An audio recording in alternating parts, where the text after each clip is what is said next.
बीडच्या कायदा सुव्यवस्थेवर सुनेत्रा पवारांना प्रश्न विचारण्यात येत आहे आणि प्रश्न विचारणाऱ्या पत्रकाराला धनंजय मुंडेंनी रोखलं। पत्रकार परिषदेतील प्रकारावरून काँग्रेसनं सुनेत्रा पवारांवर टीका केली। अजून किती दिवस गुंगी गुडिया बनून राहाल? काँग्रेसनं ट्विट करत सुनेत्रा पवार यांच्यावर ही बोचरी टीका केली आहे। राजकीय वर्तुळातली ही महत्त्वाची बातमी आहे। महाराष्ट्र काँग्रेसचं सोशल मीडिया हँडल आहे आणि त्यामध्ये सुनेत्रा पवार यांना हा प्रश्न विचारलाय, अजून किती दिवस गुंगी गुडिया बनून राहतील असं काँग्रेसनं ही टीका केलेली आहे। बीडच्या कायदा सुव्यवस्थेवर सुनेत्रा पवार यांना प्रश्न विचारण्यात येत होता आणि त्यावेळी प्रश्न विचारणाऱ्या पत्रकाराला धनंजय मुंडे यांनी रोखलं आणि यावरून काँग्रेसने ही टीका केली आहे। कायदा सुव्यवस्थेचा प्रश्न आहे। सुरेश हो, कायदा सुव्यवस्थेचा प्रश्न आहे। सुरेश कायदा सुव्यवस्थेचा प्रश्न आहे। सुरेश हो, कायदा सुव्यवस्थेचा प्रश्न आहे। सुरेश कायदा सुव्यवस्थेचा प्रश्न आहे। सुरेश हो, कायदा सुव्यवस्थेचा प्रश्न आहे। सुरेश कायदा सुव्यवस्थेचा प्रश्न आहे। सुरेश हो, कायदा तर गुंगी गुडियावरून दमानी यांनी काँग्रेसवर हल्लाबोल केलाय। राष्ट्रीय पक्षाला अशी भाषा शोभते का?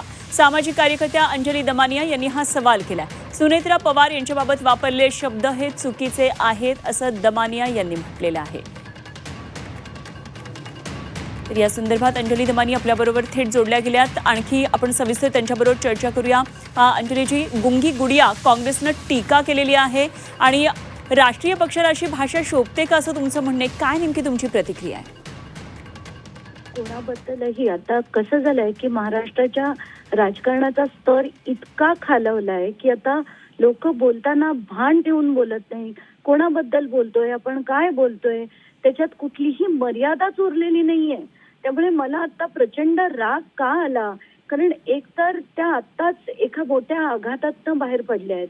त्यात एक अतिशय म्हणजे महिला आहेत आणि त्यांना तुम्ही कुठच्या भाषेत बोलताय, ही भाषा योग्य आहे का?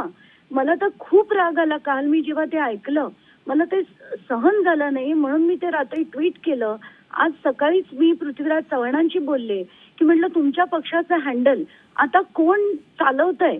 कारण त्याला भाषेची जर मर्यादा नसेल, त्याच्या राजकारणाचा काही स्तर असतो जो तुम्ही आतापर्यंत मेंटेन केलात, तो स्तर आता मेंटेन होताना आपल्याला दिसत नाहीये। तर काय भाषेत ते बोलले? कारण मला असं वाटतं की माझ्या एवढं कोणी राष्ट्रवादी विरुद्ध लढलं नसेल महाराष्ट्रात। अगदी टोकाचं लढून सुद्धा टीका करणं गोष्ट वेगळी आहे आणि त्यांना बोलणं सुद्धा गोष्ट वेगळी आहे, पण मर्यादा ठेवूनच बोललं पाहिजे। आता ही भाषा जर लोकांना कळत नसेल तर ती सामान्य जनतेने, तुम्ही आम्ही ही शिकवली पाहिजे।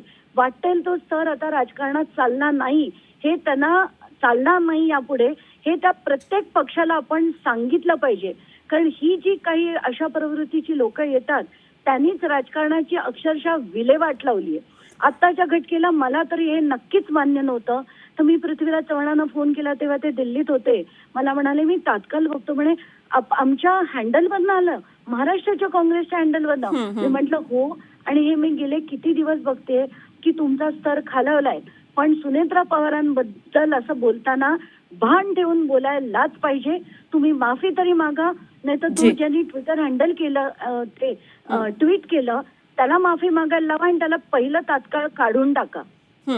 आपली भूमिका लक्षात आली। धन्यवाद। आपण झी24 तासकडे ही प्रतिक्रिया दिलीत। अंजली दमानिया सामाजिक कार्यकर्त्या आपल्याबरोबर होत्या।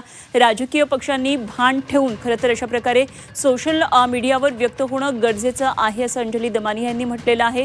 गुंगी गुडिया अशा प्रकारे सुनेत्रा पवार यांचा उल्लेख सोशल मीडिया हँडलवर काँग्रेसच्या करण्यात आलेला आहे आणि त्यामुळे अशा प्रकारे अंजली दमानिया यांनी त्यांची प्रतिक्रिया व्यक्त केली आहे।